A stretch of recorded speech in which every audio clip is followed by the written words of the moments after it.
Ja. Hey folks, it's Shawn Hart. I'm live in, let's see, which Germany are we in? We're in Frankfurt, Germany at the, this is White Label World Expo, and I'm standing here with my friend Sebastian Hertz. He just finished an amazing presentation on using AI for building Amazon listings and answering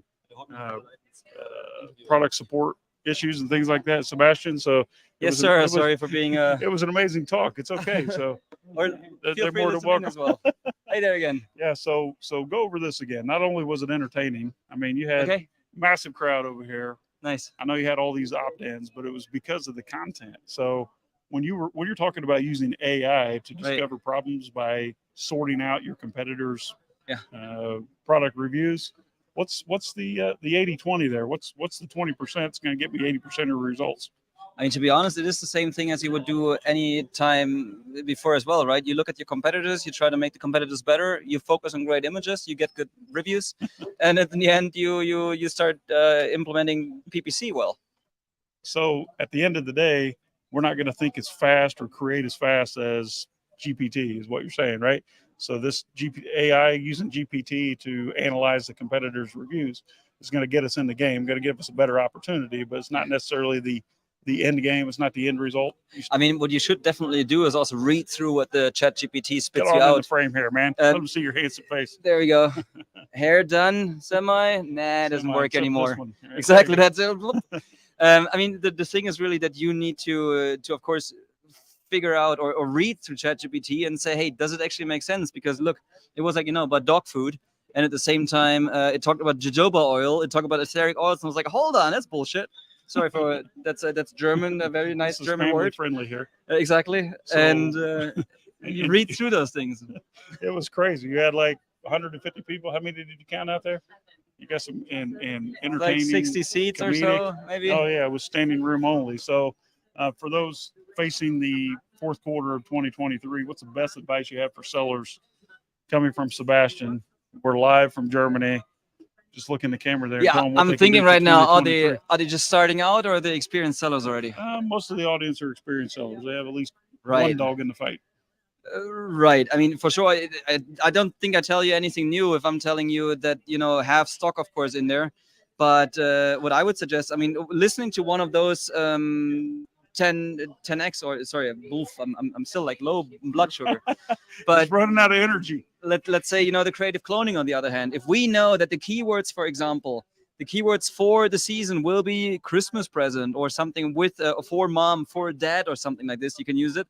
I mean, look at your suggestions for sure. Adjust the listing if you can. I mean, put a lot of image makers will not like me right now if I say put them into Canva and put a new text over it. But at least do this temporary. I did say it. She said it. But if you know that the keywords are changing and or one of the hacks from your books, I mean, look at if you're taken in. I don't know if that one came from your book or from somewhere else. But if you're looking at your competitors and you're having one of the main ones, and you look at the latest negative reviews, you find out what is the problem with the product. And take this thing, because the customers, they will look at the competitor's product as well, at the reviews, at the negative ones. And if for the last 2 or 3 are the same thing, put exactly the opposite of that into your images. That may have been from your book, right? So answer the question inside the images, take where the competitor is lacking and having problems, you become the obvious solution for anyone who's shopping. Is that what you're telling us? I mean, that's a good way. I mean, again, I cannot bring the one and for all solution for experienced Amazon sellers right now before Christmas. But I think this would be one of the hacks, or one of the ways I would focus on. Of course, stay above your 4.25 reviews. Be focused on the 4.5 stars. Use external traffic. I mean, this is also one of the things you can do all the time. The only guy I know that runs around with a QR code on the back of his shirt. I know with Signify, I know you're helping a lot of sellers save money and cut costs when it comes to sourcing products. So talk a little bit about that if you would, because when you can cut costs on a product that you're already selling, it's literally just found money, right? So it's either plain profit margin, it's plain bottom line, because you literally save the money, and or it gives you the chance, use that money, put it in additional products, make more, or you can actually buy yourself the top left, the most expensive advertising slot, the ones where all the sellers click on. You have more margin for. So where do you see sellers making the biggest mistake when it comes to sourcing? Are we like not looking at enough suppliers? We're taking the first option. I mean, where are most sellers making the biggest mistake that could be avoided, Sebastian? Experienced sellers, I would say for sure, of running the products, keeping all of them up, and thinking about only new products. While I'm gonna be intense now. Be intense. It's look into your best sellers. Joke. No, I mean literally look into your best sellers. Look into your good selling products. If you haven't touched them for a year or two or so, go in and think about resourcing it. There's also a few hacks if you're concerned about the quality. What if you get a new supplier, you get a new producer, and the quality may not be as good, or you may only discover 3, 4, or 5 months in to see that there may be a bad quality. Well, you know what? Make another EAN or a new code in there. Make it a second child. Put those 2 children under the same parent. Keep the same reviews. Sell off this one stock, or just make it non-available. And the second one is you move in the second child under the same parent. You have the same reviews, and everything goes to hell.